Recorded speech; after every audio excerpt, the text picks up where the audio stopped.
I am Janeline Samantino Camargo and I will be your final discussant, and my topic is all about Sustainable Development Goals. So my topic is all about Sustainable Development Goals. Our objectives is all about 17 goals, or the 17 SDG. On September 25, 2015, 193 heads of state at the United Nations General Assembly set up a collection of 17 goals known as the Sustainable Development Goals, or SDGs, or simply Global Goals. The SDGs under 169 targets form the core of Resolution 70/1 of the United Nations, which is the breakthrough agreements called Agenda 2030. The goals are to be achieved by all member states by year 2030. They are a universal call to action to end poverty, protect the planet, and ensure all people enjoy peace and prosperity. The goals are broad, interdependent, and cover social, economic, and social issues, and making them work is everyone's responsibility. The following slides present a brief overview of the goals. So first, we have no poverty. Poverty is defined as income less than 1.25 USD per day. The target for this goal is include a world where the poor are not vulnerable to climate change and have equal rights to economic resources. Economic growth must inclusive to provide sustainable development, jobs, and promote equality. This goal aims to eradicate extreme poverty by year 2030. So this goal aims to eradicate extreme poverty by year 2030 by promoting inclusive economic growth, equal rights to economic resources, and protecting the poor from climate change. In short, this goal is aimed to end poverty and all its forms everywhere by year 2030. So next, we have the second goal, zero hunger. Many still suffer from hunger and malnutrition around the world, mostly women and children. The food and agriculture sector offers key solution for development, and it's essential for hunger and poverty eradication. The target for this goal include ending malnutrition, protecting small farmers, protecting the genetic diversity of crops produced, and investing research to make farming more productive. So the aim of UN SDG goal 2 aims to eradicate hunger, achieve food security, improve nutrition, and promote sustainable agriculture by addressing malnutrition, supporting small farmers, protecting crop diversity, and investing in agriculture research. So the target for this goal is to end hunger, ensure everyone has access to enough food to eat. Second, achieve food security, ensure people have access to nutritious food and safe food. So the strategies of this goal is support small farmers to increase their food productivity and income.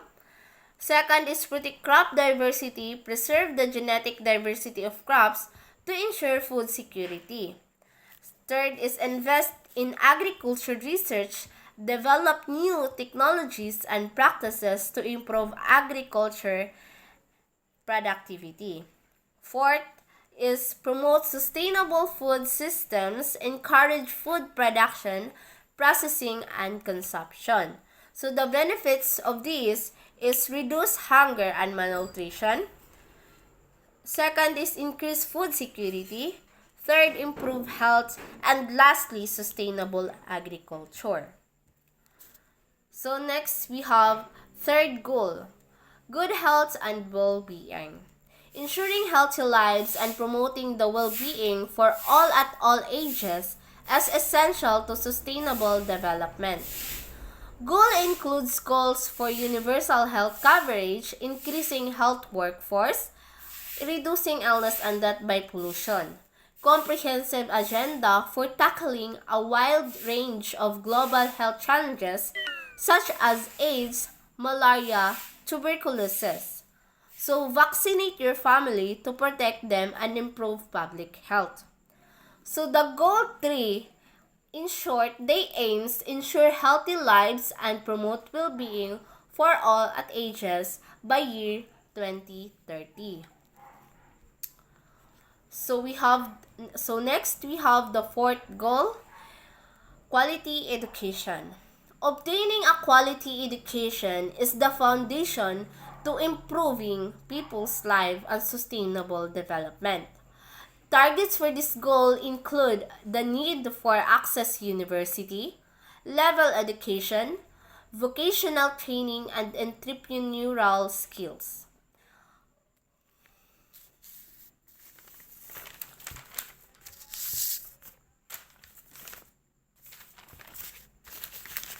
So the main point of this goal is to ensure that everyone has access to inclusive and equitable quality education, promoting lifelong learning opportunities for all and enabling for individuals to acquire the skills and knowledge needed to improve their lives and contribute to sustainable development.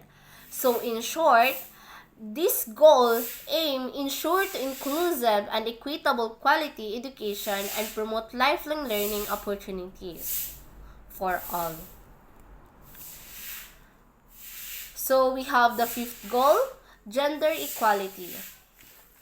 Gender equality is not only a fundamental human right, but it is necessary foundation for a peaceful, prosperous, and sustainable world. Target for this goal include freedom from discrimination and violence, ensuring equal share of leadership opportunities and responsibilities for women as well as property ownership. Several references are made to national opportunities appropriateness in interpreting these targets.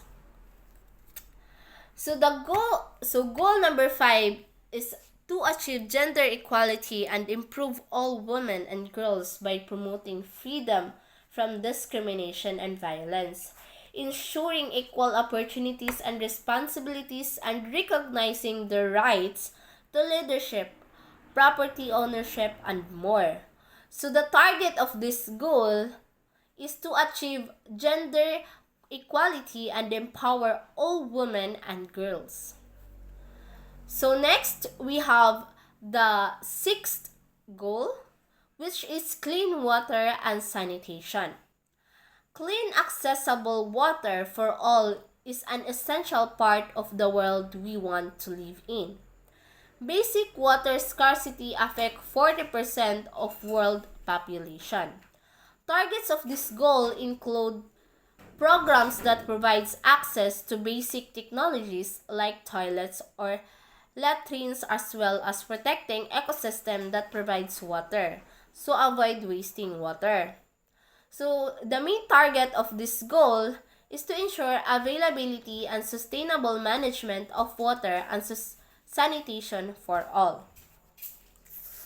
So the 6th goal is aimed to ensure that everyone has access to clean, accessible water and sanitation, and to promote sustainable management of water resources, addressing water scarcity, and protecting ecosystem that provides water. So next, we have the 7th goal, affordable and clean energy. Energy is central to nearly every major challenge and opportunity. About 1.3 billion people globally have no access to electricity.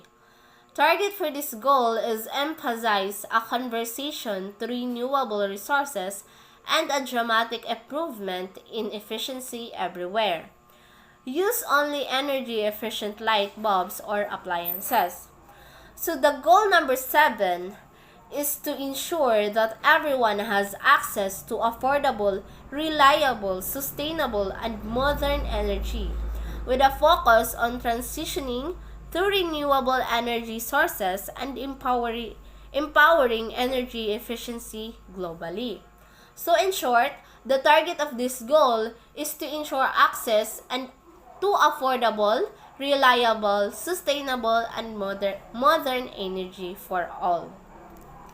So next, we have the 8th goal: decent work and economic growth. Sustainable economic growth will require societies to create the conditions that allow people to have quality jobs. About 75 million people between age 15 and 24 are estimated to be unemployed and out of school globally. This goal targets closing the gap using innovation as well as separating growth from ecosystem degradation. So goal number 8, or the 8th goal, is aim at decent work for all with a focus on creating quality jobs, reducing unemployment, and separating economic growth from the environmental degradation. In short, the goal number 8 targets promote sustained, inclusive, and sustainable economic growth, full and productive employment, and a decent work for all. So next, we have the 9th goal: industry innovation and infrastructure. Investments in infrastructure are crucial to achieving sustainable development. Targets for this goal include fostering a more innovative and environmentally sound approach to industrial development. Think of innovative new ways to purpose old material. So the main target of this goal is to build resilient infrastructure, promote inclusive and sustainable industrialization, and foster innovation. So next, we have the 10th goal: reduce inequalities. The world is massively unequal. To reduce inequalities, policies should be universal in principle, paying attention to the needs of disadvantaged and marginalized population. The target for this goal is include financial market regulation to make the playing field more equal, making migration for elderly safe, regularly, and responsible. So this target, so this goal aim and in so this goal target income inequality, reducing the gap between the rich and the poor. Second is social inequalities, addressing disparities and access to education, healthcare, and other services within a country. Third is unequal access to resources. Disparities in access to resources such as technology, finance, and markets between countries. So in short, the main target for this goal is reduce inequality within and among countries. Next, we have the 11th goal: sustainable cities and communities. There needs to be a future in which cities provide opportunities for all, with access to basic services, energy, housing, transportation, and more. More than half of the world population lives in cities. Targets for this goal include addressing issues like transportation disaster, preparedness, as well as preservation of the world's cultural and natural heritage. So this goal is to make cities and human settlements inclusive, safe, resilient, and sustainable for all residents.